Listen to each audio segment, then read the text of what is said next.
I grew up with a healthy fear of clowns, I'd say. Could have been because of Stephen King. Could have been because of John Wayne Gacy. Could have just been because they're fucking creepy looking. My family has never let me live it down. So it shouldn't have been a surprise to me when I walked into the house one day to see a 7-foot automatronic clown peering at me from the corner of the living room. A sign hung around his neck that read, "Free hugs." I felt my eyebrows scrunched together in disgust and walk off to bed. It was too late for me to be dealing with this. The following morning I was startled awake by a high-pitched and crazed laughter. For a moment I felt my legs seize up before remembering. I walked into the room to see my 18-year-old sister, Lily, stepping on a little pad connected to the clown and giggling along with it as it reached out its robotic arms to pretend to grab her. She noticed me and began to giggle even harder. "I got him! At the Halloween store!" "Yippee!" I said as I peered over the frozen figure towering over the both of us. "His name is Giggles. Dad said we're gonna move him into your room once Halloween's over." She smirked. I did not. She left for work quickly after and told me to have fun with Giggles, once again breaking out into laughter.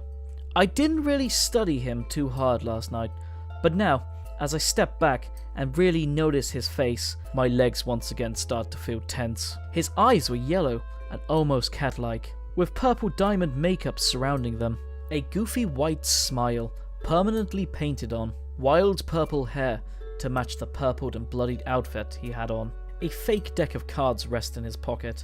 Other than his eyes, his face looked weirdly human. Usually, the animatronics you see in haunted houses and Halloween stores just resemble giant, kinda creepy dolls. But Giggles looked like he walked straight out of a freak show and into my house. I chalked it up to the advancement in technology and went back to bed. I dreamed of Giggles, snapping my spine, my body a broken, mangled mess, his smile still frozen. I woke up to laughter once again. This time, I sighed. Was this going to be my new routine? Mum was in the living room, reading on the couch. I sat down next to her, and without looking up she said, "The stupid thing has gone off twice since I've been out here." "Haha," I muttered, thinking she was just teasing me. As soon as my sarcastic laugh had left my mouth, Giggle's yellow eyes lit, and his arms stretched forward. "Oh, you were a little fast. I'll get you next time," Giggles cried in his high voice, followed by the same laugh I'd been woken up twice earlier. I noticed Mum shoot me her "I told you so" look out the corner of her eyes, but I remained fixated on Giggles. Do animatronics' mouths usually open and form words so perfectly? Maybe he's on a motion sensor. I walked over and swung my arms a few times. Nothing other than his eyes seemed to follow my arms. I looked over at Mum and frowned, thinking about how I already wanted to get rid of this stupid thing. No, Lily brought that pad thing, so she didn't need to turn the sensor on. I was still skeptical, or maybe I just wanted Mum to be wrong. I reached behind Giggles to look at the wires connected to him, and saw that he wasn't. Motion sensors were off. As soon as I let go of Giggles, the yellow eyes flared up again, and as the robotic hands reached out, one of them caught my arm. Then I felt a light squeeze as the clown yelled, "Come a little closer! I've got games and hugs!" I gasped and jumped back as he gleefully laughed, then went back to his normal stance. I stood there feeling as stiff as Giggles was, until I heard my mum laugh. "You never did like clowns, huh?"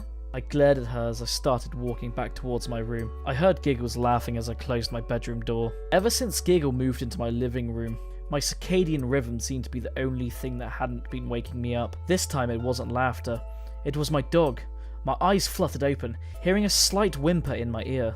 My 110-pound St. Bernard was staring back at me, her weapon of tail whipping my leg with every wag. "What you doing, bub?" Charity usually only sleeps in Mum's room, but anytime she hears something that scares her, it's my bed she ends up in. This particular night, the sound happened to be thunder. As lightning broke through the heavy clouds and briefly brightened my room, I'd pat her head. Thunder cracked again, and when my room lit up, this time I noticed something in the mirror. I grabbed the flashlight on my nightstand. I squinted as my eyes adjusted, and noticed my reflection twisted its face in horror. Written on the wall behind my bed in big purple letters, "Come a little closer." Thunder loudly filled my ears, as well as laughter from the other room. Maybe it wasn't the storm that scared my dog.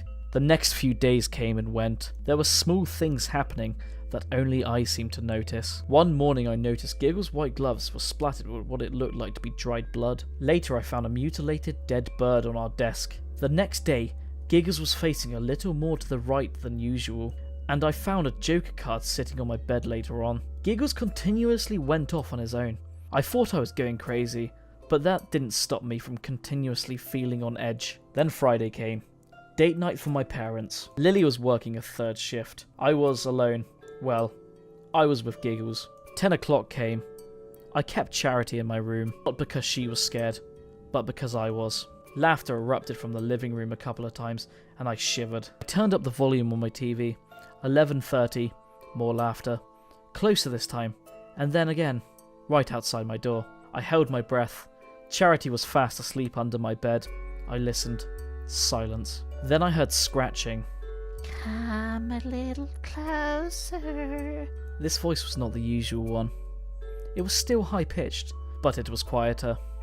Teasing me. I fumbled around in my bed trying to find my phone. I texted Mum and told her to call 911. Then I reached for my nightstand drawer. The scratching turned into knocking. I searched frantically for anything I could use as a weapon. Come a little closer. Come a little closer. Giggles snickered. I found a pocket knife. I clutched it tightly. Giggles was now pounding at the door, the knob rattling viciously as he howled with a wild laughter. If you don't come any closer, I will! He screeched. Then nothing. The door stopped shaking. The knob sat still. Charity was now sitting at the front of my bed, the hairs on her neck standing. I didn't dare to move. Suddenly the door broke off its hinges, collapsing loudly against the floor. I cried out loudly in fright as I stared straight into its hollow yellow eyes. He stood there, not moving, just smiling and staring. But this wasn't his normal robotic position. He was alive. He was staring me down. He was going to kill me. His lips formed into a pout. Through his makeup still rested an ugly grin. What's the matter? You don't want a hug? His shrieking laugh pierced my ears. Charity let out a low growl. His already bloodied gloves grabbed a hold of my arm. He leaned in close.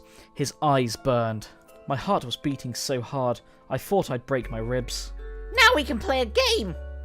We'll see how much you breaks before you die! I heard it before I felt it. A crunch that could have been a tree branch being stepped on. But instead, it was my arm being snapped. The pain radiated through my body and I screamed. I couldn't hear myself over Giggles laughing out in joy. I stared down at the bone, broken and jutting out of my body, blood soaking my sheets and dripping onto the carpet. Giggles had left what it looked like to be a burn in the shape of a hand on my skin. I cried, paralysed. That's when Charity jumped. I went to yell out to her, not wanting her to meet the same fate. But she caught Giggles by surprise, clamping down on his shoulder and ripping the arm right out of his socket. It dropped heavily on the floor, and Charity barked as sirens could also be heard wailing in the distance. Giggles started towards Charity, then stopped and looked at me instead. His mouth curled with a horrible smile, and he said, Don't worry, I'll keep close. We can finish this game soon. He ran out of the room, and I saw blue and red flashes coming from outside my window a few moments later. Giggles was never found, and the police probably thought I was crazy. My family too. But no one ever said anything. After all, how could you explain the burn marks on my arm, the broken bone, my dog refusing to leave my side, and the robot's lifeless arm beside her? Charity sleeps by me every night now, and no one has brought a clown into this house since, which is weird because sometimes I do hear one giggling.